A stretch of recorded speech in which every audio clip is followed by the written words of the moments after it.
In the vast realm of action RPGs, the East series boasts impressive consistency in overall quality, despite a few noticeable stumbles in the franchise's earlier years, such as the infamous East 5 Lost Kefin Kingdom of Sand. Almost every entry is satisfyingly well crafted. One classic example of that standard shines in East, The Oath in Felghana. This remake of the original East 3, known as Wanderers from East, debuted in 2005 on PC before receiving an enhanced PSP release that added new content. Then came the Steam version many enjoyed in the West, though it did lack some of the PSP's features. Now, this must-play adventure of protagonist Adol is making its way on modern platforms in the remake's definitive package known as East Memoire, The Oath in Felghana.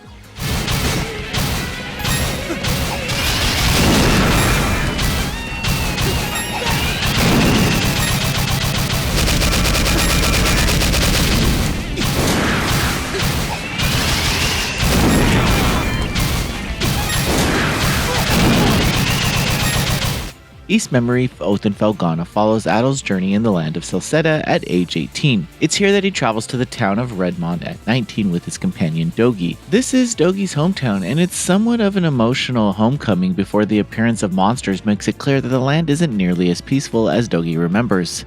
Adol then quickly becomes acquainted with Redmond's townfolks, including Dogi's childhood friend, Elena, and learns about the settlement's financial plight. He then sets out to stop the vain ambitions of Felghana's ruler, Count Memoire. Along the way, he frequently encounters Elena's brother, Chester, who has apparently switched sides for reasons beyond understanding.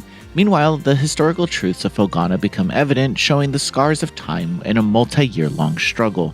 For those who have only played more recent East games, The Oath in Felghana will feel like a drastic shift. Unlike every entry from 7 onward, Felghana is a brief solo journey with Adol as the only playable character. As a result, the gameplay is more straightforward and intuitive. Adol has only a handful of sword techniques and magic spells, yet the focused design leads to an increasingly intense challenge. These games of this era were more punishing thanks to a smaller toolkit and stricter boss move pools.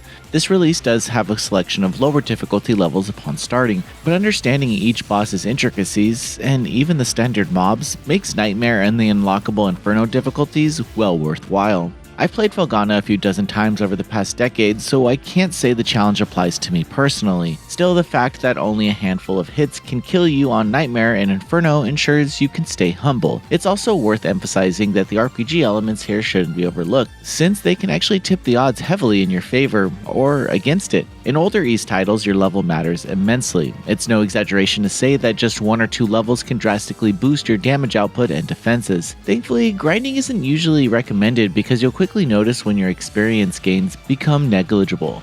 Between the acquisition of new equipment and the simple upgrading system, revisiting this take on Felghana feels like a welcome return to simpler times. And that takes me to the fact that The Oath in Felghana has some of my favorite boss designs in gaming history, with the final battle that stands among the best in action games. Still, there are other notable strengths here, like the stage design. Felghana is composed of a handful of linear dungeons that lightly evoke the classic Zelda method of finding movement upgrades or tools to bypass obstacles.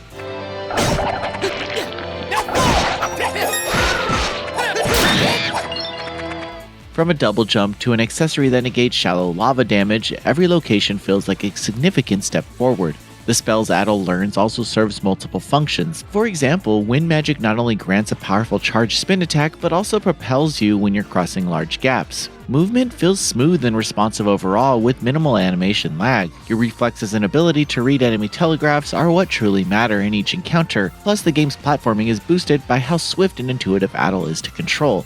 Beyond combat and exploration, Felghana features the town of Redmond as a hub. In typical Falcom fashion, NPC dialogue updates with every narrative stride, though in this release there are fewer characters to speak with. There's nothing negative to say about the townsfolk, but if there's one shortcoming in this title, it's that they don't leave a lasting impression. Despite a few optional quests that dig a bit into their histories, there isn't quite enough to foster deep attachment. Even Elena, the heroine, doesn't have much memorable optional content beyond a missable quest. Still, the bonds among Redmond's residents are believable if you take the time to talk to them. In regards to the soundtrack, Felghana hails from a musical era I consider peak Falcom.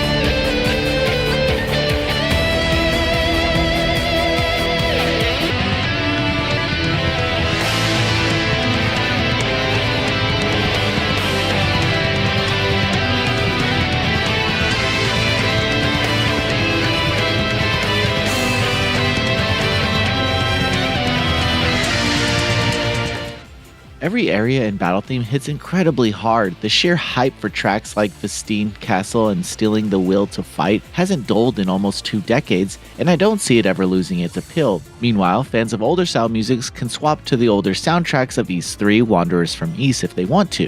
Another feature of this enhanced release is Turbo Mode, which, while not essential, helps with backtracking and grinding. Adol also has voice lines, though it's mostly in certain boss intros and his battle grunts. It's a minor addition, but it does add a bit more consistency for this main character in line with the newer games. The newly illustrated character portraits are the most noticeable addition in Ys Memoire, the Oath and Felghana. They resemble modern anime JRPG art styles, which may or may not click with you depending on personal preferences. For me, I enjoyed the new artwork, especially Elena's portraits. However, you can switch to the original Felghana illustrations if you prefer. Another nice touch is the prologue movie in the extras menu, explaining why Adol and Dogi came to Felghana in the first place. Finally, beating the Oath in Felghana once unlocks a suite of bonuses including New Game Plus, the Gallery, and Time Attack.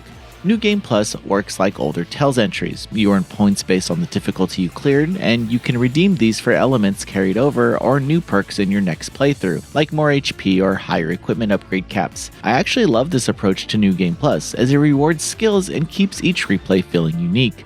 Time Attack is straightforward, letting you fight each story boss individually or all in a row, with completion across multiple difficulties unlocking images in the gallery. One neat set of rewards here is the new artwork of Elena cosplaying other Ys characters. Also, Time Attack includes 2 bonus optional bosses not seen in the main story. These are tough fights that test your endurance, so if you want to see absolutely everything Felghana offers, your playtime can easily exceed the 10 to 15 hour baseline. Ys Memoire, The Oath and Felghana is a meticulously crafted action RPG that feels right at home on the Switch, performing well both handheld and docked. Every boss battle, upgrade, and area comes together to deliver a no-nonsense masterclass in this genre. Even after nearly 20 years, The Oath and Felghana stands near the top in terms of boss design, with multiple difficulty levels ensuring that players of various skill levels can enjoy the experience. While the character writing may not reach its full potential, the compact, well-paced story does a fine job illustrating the kinds of journey adult Christians' travelogues are known for. Noisy Pixel is giving Ys Memoire, The Oath and Felghana a 9.5 out of 10. Thanks for watching. This video is brought to you by our supporters on Patreon. Noisy Pixel is run by a group of gamers providing independent gaming coverage through news, reviews, previews, and more. Check out our Patreon to help support our continued growth, and subscribe to keep up with all our feature content.